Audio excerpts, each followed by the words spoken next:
amnésia e o esquecimento do passado. Muito obrigada. Irmãos e irmãs, boa tarde. Como é que vocês estão? Bem? Ótimos. Vocês já pararam para pensar que muitas vezes nós tentamos esquecer alguns fatos do passado, mas nem sempre conseguimos? E muitas vezes queremos relembrar algum fato muito importante, positivo que aconteceu, e às vezes também não conseguimos. Hoje nós vamos aprender como nós podemos negociar com nossas memórias para que possamos trabalhar melhor, armazenar melhor as boas memórias. E também vamos entender como esse esquecimento é importante para a nossa evolução espiritual. Antes disso, eu gostaria de conduzir a memória de vocês, a memória de aprendizado, a uma cena que provavelmente alguém aqui esteve lá, se esteve, não sei, que é a cena onde Jesus está na cruz. Quem se lembra? Lembra de estudar, não é isso? Se alguém se lembra e esteve lá, por favor, se manifeste aí agora, eu quero saber dos detalhes. Né? Calma aí. Então, Jesus está na cruz, entre dois ladrões. Um desaforado falava assim: salva a ti e a nós também. E o que é que o outro disse? Ao meigo nazareno: lembra-te de mim quando entrares no teu reino. E o que é que Jesus responde a ele? Hoje mesmo estarás comigo no paraíso. O que é que ele pediu a Jesus? Lembra-te de mim. Pediu a ele lembrança, ou seja, não se esqueça de mim. E o que é que nós estamos pedindo a Jesus para que ele se lembre de nós? Quais fatos da nossa vida são dignos de serem lembrados por Jesus quando lá chegarmos? Então, gostaria de fazer um breve exercício para que vocês se lembrem de algo bom que aconteceu hoje, antes de virem para cá ou de manhã. Uma coisa boa. Acordei? Acordei. É uma coisa boa. É? São gratos por isso? Ok.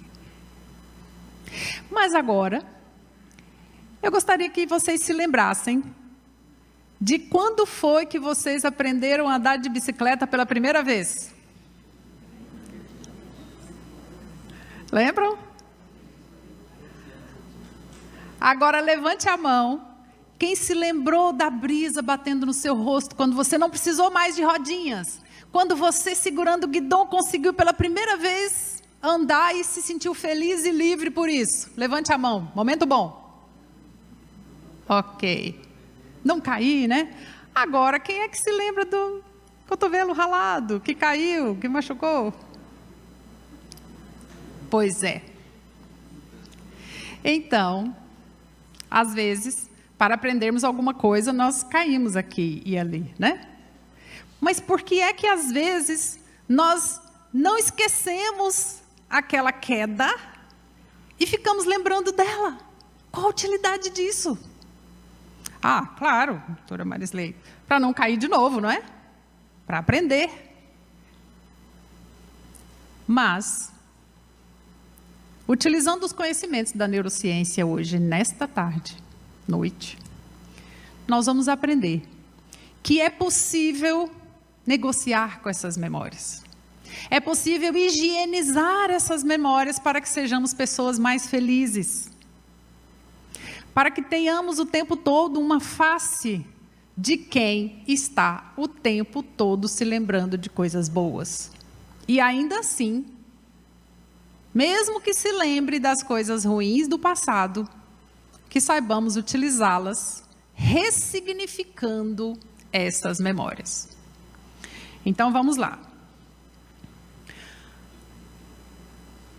Se nós podemos, como um controle remoto, escolher qual a memória que eu quero relembrar, se é um filme bom, se é um filme ruim, se é um drama, se é uma tragédia, se é uma comédia, se é um documentário, por que é que algumas pessoas escolhem as memórias negativas? Por quê? Mesmo não querendo às vezes. E eu vou dizer que às vezes nós temos memórias falsas. Coisas que nunca aconteceram, que alguém contou para nós e nós acreditamos, ou no decorrer da infância, na imaturidade, armazenamos alguma memória de maneira inadequada e passamos a vida toda sofrendo com isso, como se fosse uma verdade, uma memória real, e nunca foi. Então, meus irmãos, até quando nós vamos passar por essa trajetória nossa aqui neste planeta, reclamando de ações que aconteceram na nossa infância, seja com nossos irmãos, ou que sofremos algum bullying na escola, ou, recentemente, eu fazendo essa palestra, tinha a mãe e o filho falou assim, minha mãe me bateu mais de 1000 vezes, ela batia só uma. Qual foi a segunda? Ele, uai,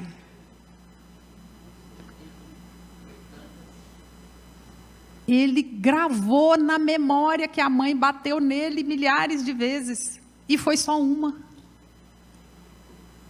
Outra, uma que valeu por 1000. Né? Até quando nós vamos utilizar passagens do Evangelho, como, por exemplo, aquela que o rico não entra no reino dos céus, é mais fácil um camelo passar por um buraco da agulha? Sendo que Jesus não quis dizer isso. É uma memória falsa às vezes, de que não podemos prosperar, que não podemos lucrar honestamente, que não podemos ter uma casa boa, de qualidade, que não podemos ter roupas boas, uma alimentação adequada e morar num local decente, porque o rico não entra no reino dos céus. E Jesus não quis dizer isso. Ele quis dizer que nós não devemos fixar a nossa vida nas coisas materiais, porque há coisas mais importantes. E muitas vezes, por causa dessas falsas memórias, nós não conseguimos nem colocar preço no nosso produto ou no nosso serviço. E aí não conseguimos vender e realmente não prosperamos e não pagamos as contas por causa de uma única memória falsa. Que além de não esquecermos uma ruim, nos lembramos de algo que não é verdadeiro. Mas como é que se faz então a higiene dessas memórias? Primeiro, eu preciso que vocês compreendam comigo um conceito importante. Bom, a memória é a capacidade que nós temos de armazenagem de informações e habilidades, certo? De uma forma bem simples? Sim. Acontece que nós temos... Posso aprofundar? Então me acompanhe. Se nós dividirmos didaticamente, conforme os clássicos da literatura, dentro da neurociência, né, os escritores da fisiologia, como por exemplo Guyton, Kandel, Lent, Beer, que são autores que eu já li e que sintetizei, eles dizem que nós temos dois grupos de memórias. A memória declarativa, repitam para não esquecerem, declarativa. Isso, eu estou declarando, eu estou falando. Isso que eu falo para vocês, eu li em algum lugar, eu refleti, eu pensei e eu armazenei. E agora eu verbalizo para vocês. Memória declarativa. Ela fica armazenada principalmente no hipocampo. Fala, hipocampo. Hipocampo. Mas o nosso corpo todo é feito de memórias. Nós temos memória no cerebelo, que é a memória de movimento, né, de propriocepção também. Em outros locais, que eu não vou aprofundar aqui. Nós temos memória visual, olfativa, auditiva. Temos células de memórias no nosso sistema imunológico. Nossos músculos possuem memórias, nossa pele tem memórias. Nosso corpo todo tem memórias.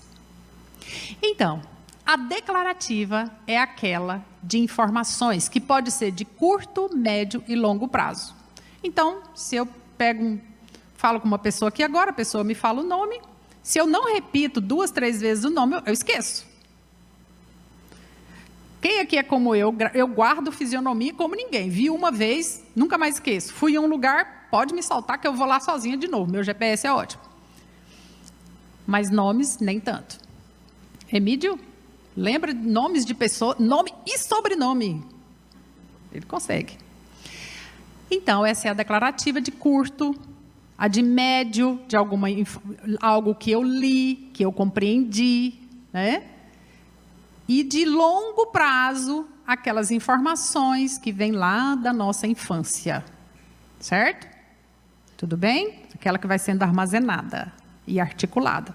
Essa é a memória declarativa. Isso, declarativa. E tem a outra não declarativa. Vamos lá. A não declarativa é aquela que você vivencia, aquela que vai se formando por hábitos. Então, quando a criança, pela primeira vez, pega uma colher e coloca e leva à boca, ela fez esse movimento e ela vai fazer várias vezes até que ela não esqueça mais, certo? Certo. E tem por assimilação, tem aquelas memórias que Pavlov explicou, quando você tem reflexos condicionados e os incondicionados, que quando alguém parte um limão, aí você olha e já lembra, mas também, quando coloca o alimento lá para o cão e toca uma sineta, ele associa o alimento à sineta, então mesmo depois de não ter mais sineta, né, mesmo depois que tira o alimento, tocando a sineta, ele vai salivar. Então, são memórias por associações.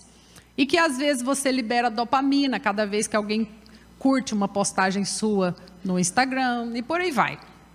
São memórias de associação. Andar de bicicleta, andou uma vez, pronto, você vai conseguir andar. Essa é a memória não declarativa.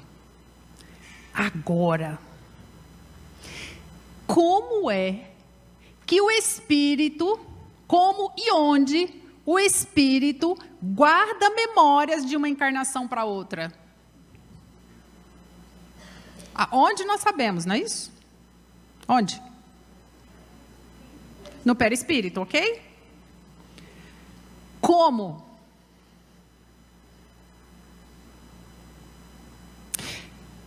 Eu vou citar um exemplo e vocês vão chegar às conclusões.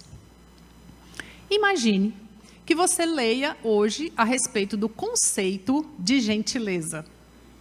Gentileza, capacidade de ser gentil, né? Boas maneiras para com as pessoas. Ceder às vezes o seu lugar, dizer bom dia, boa tarde, obrigada, com licença, por favor, me desculpe. Gentileza, certo? Isso é gentileza. Você leu sobre gentileza? Ficou no seu perispírito? Só uma mancha. Ainda não está cravado. Pelo menos você leu sobre gentileza. Agora vamos imaginar que além de ler sobre gentileza, você consegue fazer um quadro, um post sobre gentileza, e você gostaria que as pessoas soubessem sobre gentileza, e você posta nas suas redes sociais sempre que possível, algo sobre gentileza. Você está lendo, você está compartilhando com as pessoas. E agora, melhorou? Mas já está no perispírito? Ainda não. Eu vou dizer o que precisa para ficar no perispírito. A prática. Você precisa ser gentil. Ah, mas então, que horror, a pessoa está sempre postando sobre gentileza, mas é incapaz de dar um lugar ao ônibus, é incapaz de dar a passagem, é incapaz de ser gentil. Ué, já deu o primeiro passo e quem nem faz isso? Então, para ficar no perispírito, você precisa estudar, ensinar e, acima de tudo, praticar. Aí fica, que é a memória não declarativa.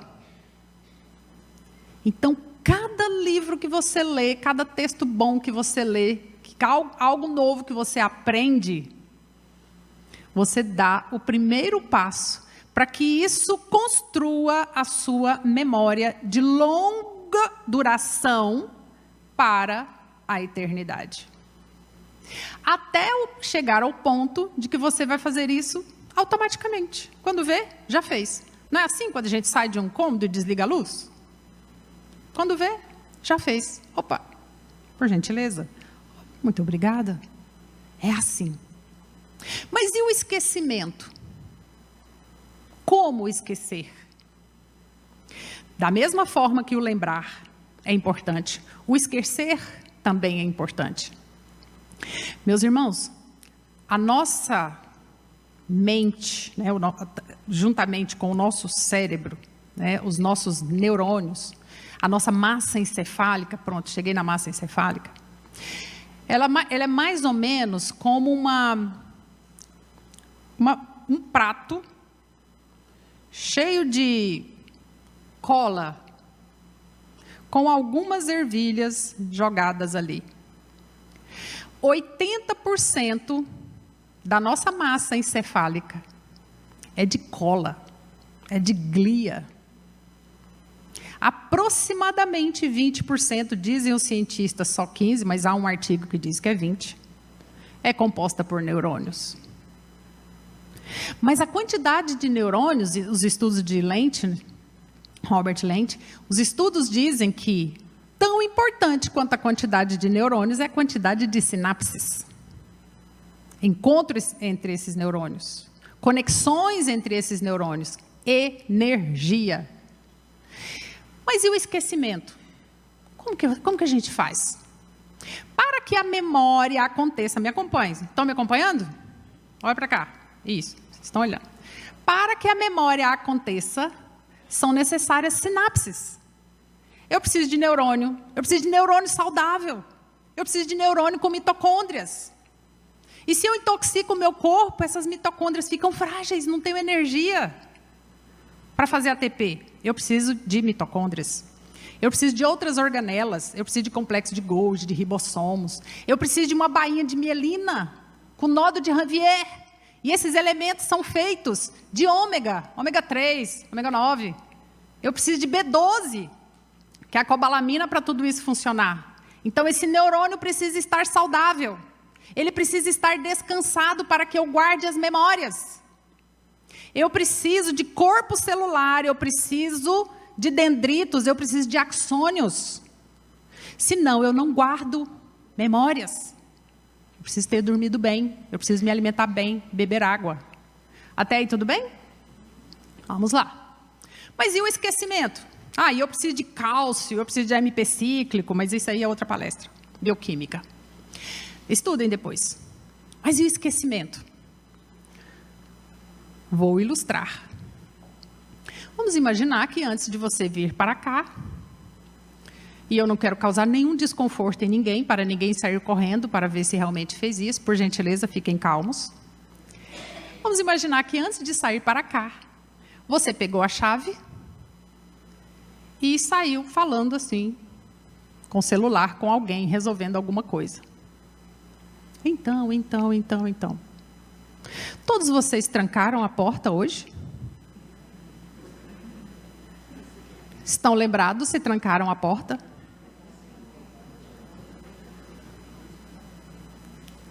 Esquecimento é sobre isso. Fechou a janela que vai chover. Aí agora já é com Durval aqui, gente.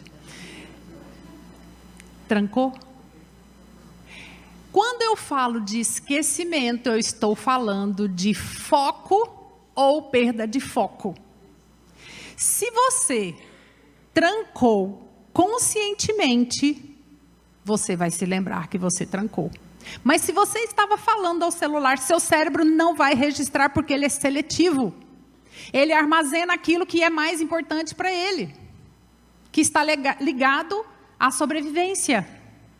Se você está ouvindo uma notícia, ou dando uma notícia, ou pegando uma informação importante ao celular enquanto gira, coloca a chave e gira, essa informação vai formar uma sinapse mais forte, de curto prazo, você já sabe o que é, do que simplesmente um ato mecânico de girar a chave.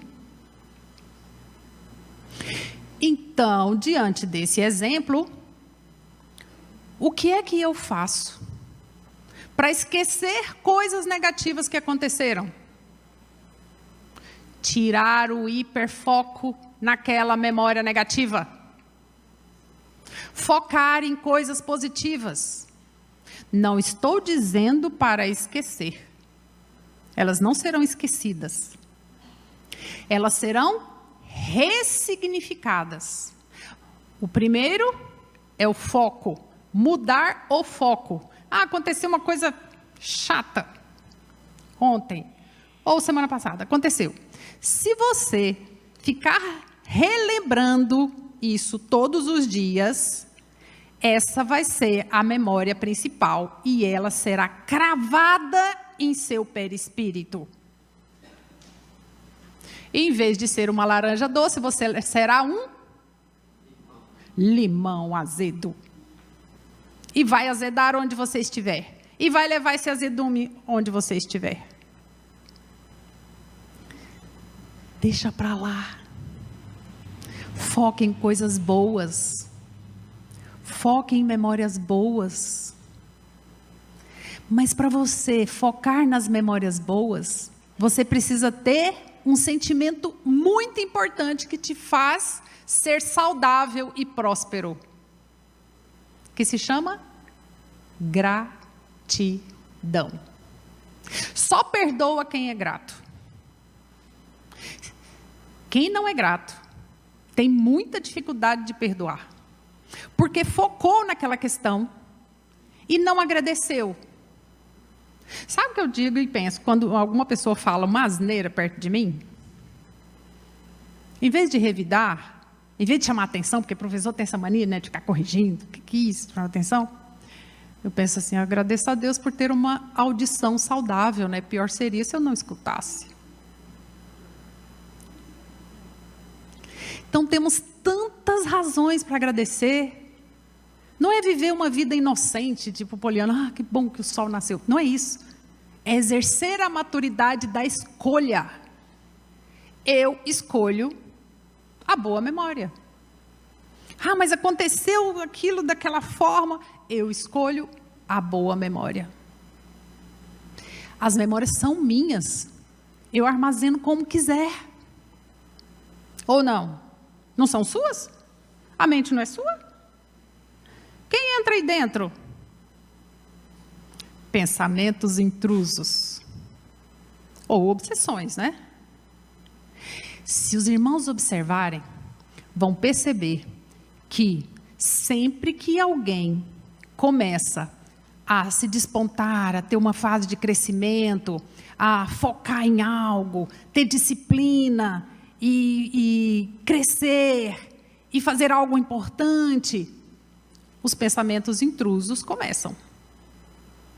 Tem 1 hora para fazer um documento, fazer uma atividade. Você fala, agora eu vou focar. Aí os pensamentos intrusos. Ah, mas será que vale a pena mesmo? Será? Ah, mas da outra vez não deu certo. Vocês estão vendo que são sempre memórias negativas? Que são portas de entrada para obsessões. Então saia dessa faixa do negativo. Ok, mas como farei isso com as minhas memórias do passado, lá da infância?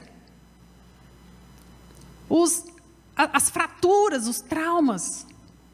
Meus irmãos, se você pega uma jarra dessa, imagina que ela seja de barro, e você quebrá-la em alguns locais, quando você colocar água dentro, a água vai sair, não vai? A luz é a mesma coisa.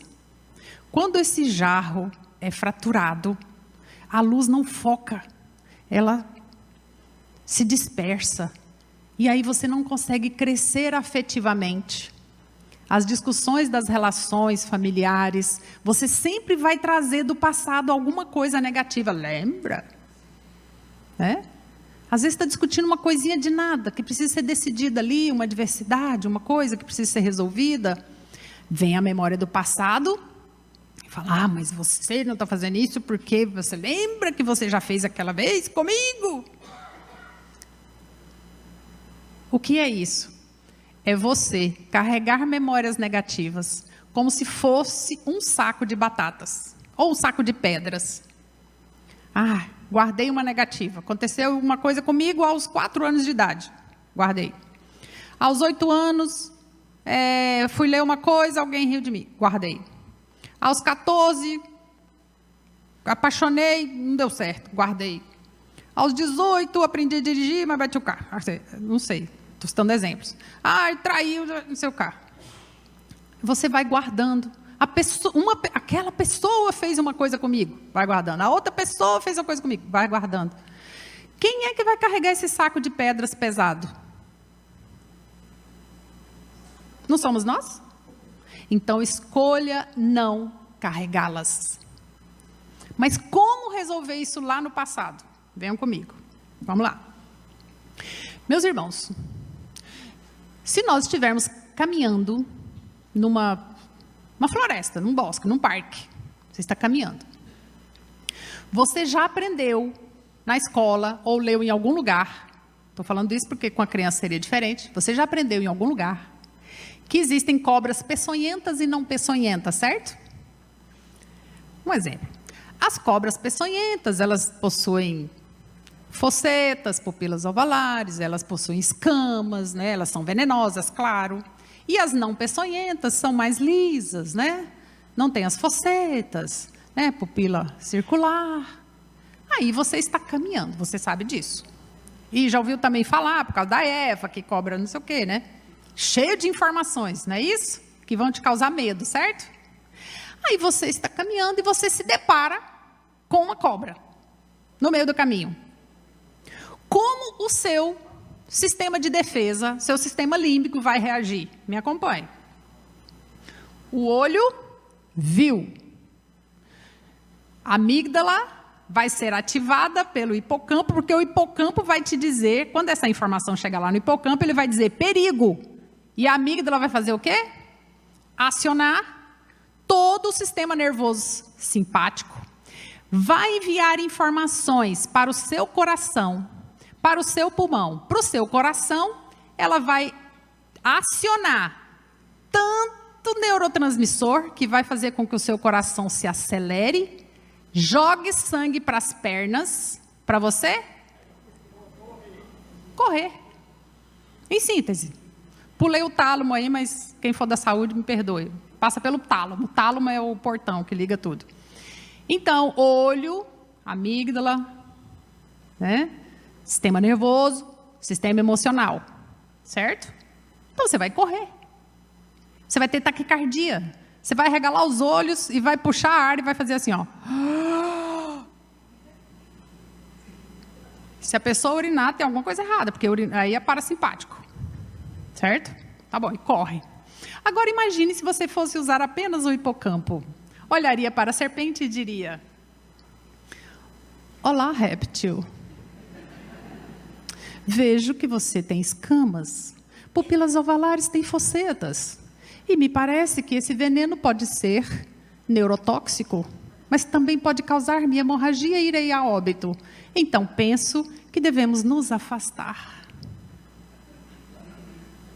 É assim?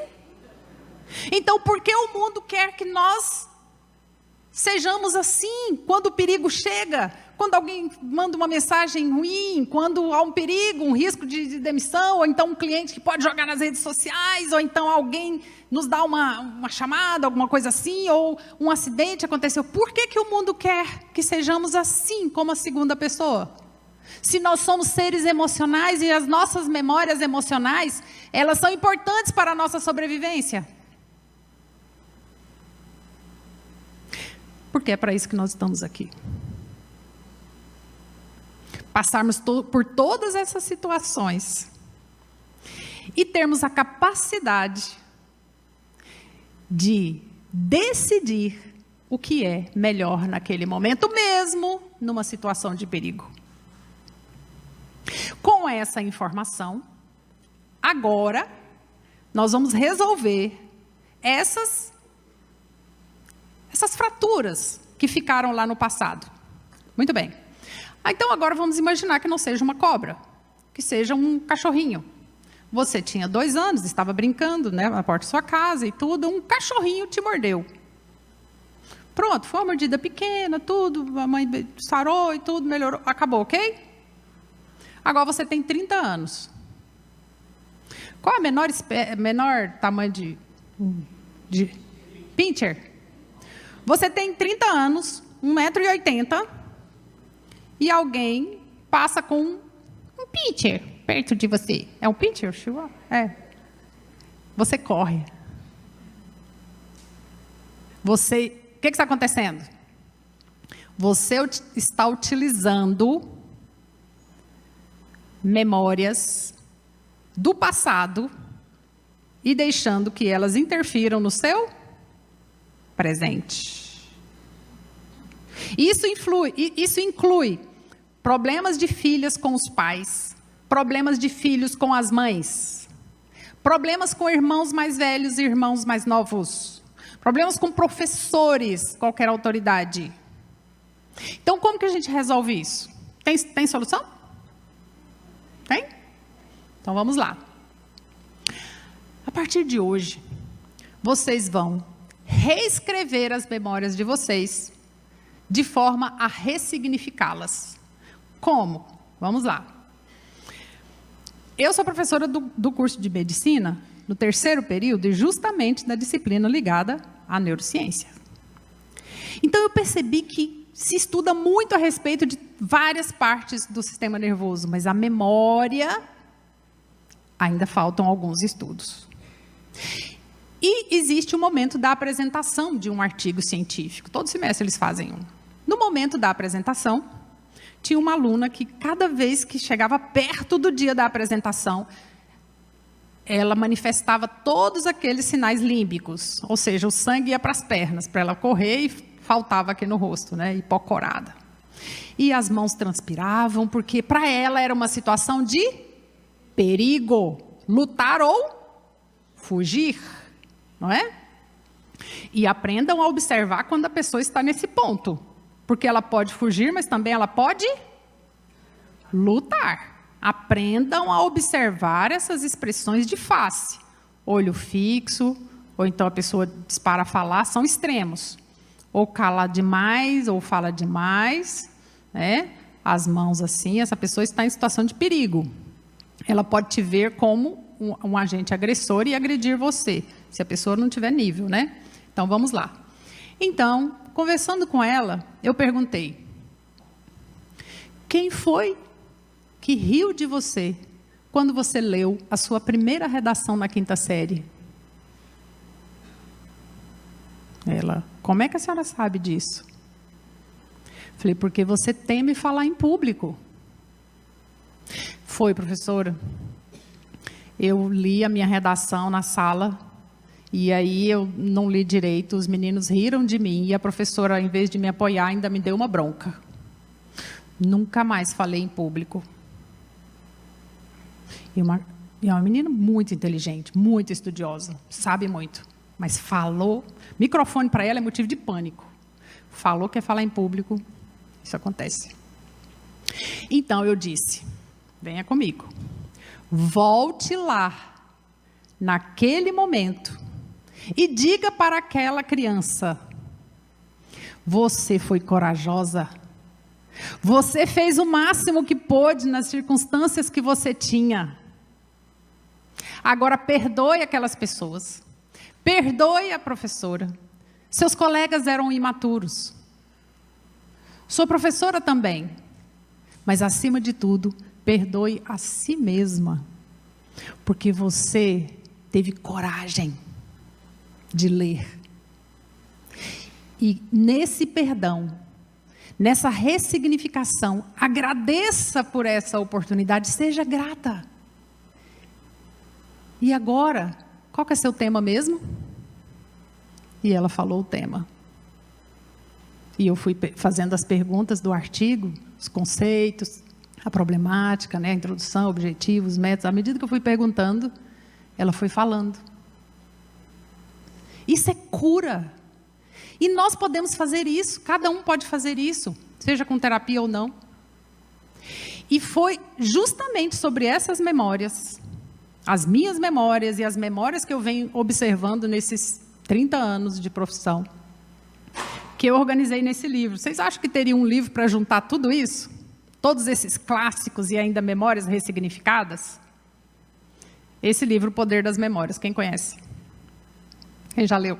Já leu.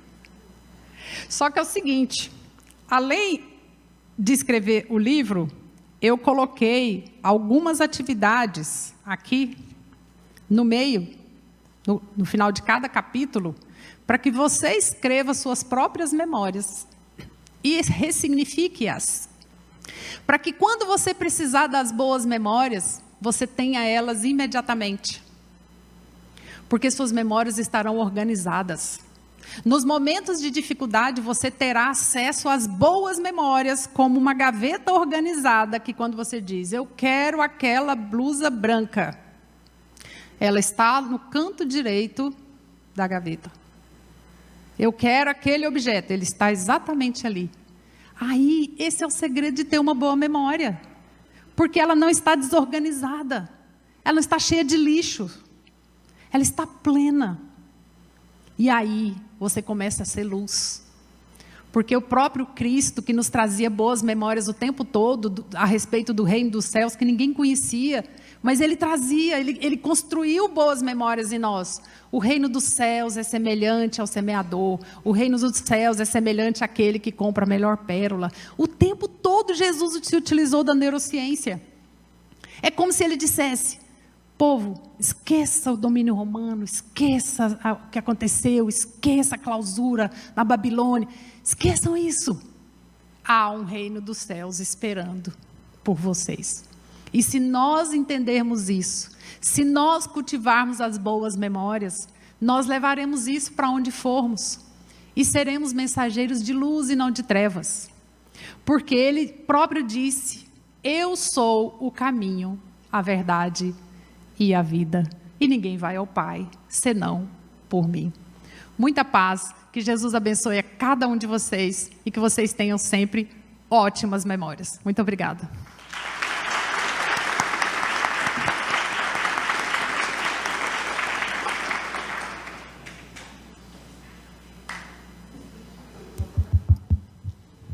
Nós agradecemos nosso irmão Raimundo, a nossa irmã Marisley, por essa belíssima apresentação. Venha mais vezes, né? Ela vai autografar o livro para quem quiser adquirir lá na livraria. É ótimo. Eu adquiri 3, né? Eu sou uma só, adquiri 3. Então, gente, vamos passar para a segunda parte, a hora sublime do passe. Vamos ficar bem receptivos, descruzando as pernas e os braços, deixando que uma onda de relaxamento penetre todo o nosso corpo. Vamos entrar em sintonia com o Pai, através do pensamento. E fechando os olhos suavemente, vamos, através da meditação, nos preparar. Neste momento solene,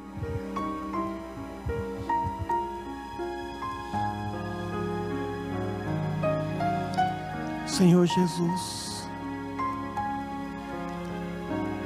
enquanto as vibrações do teu Natal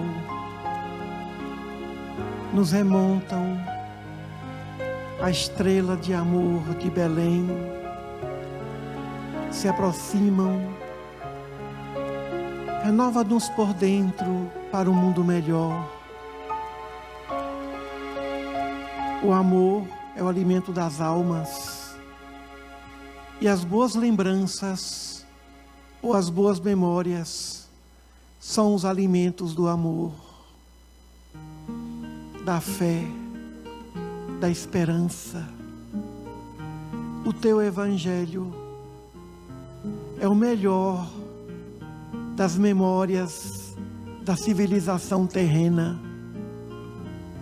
E a doutrina espírita é o instrumento sagrado que nos aproxima de ti, pelas vias da sabedoria e do amor.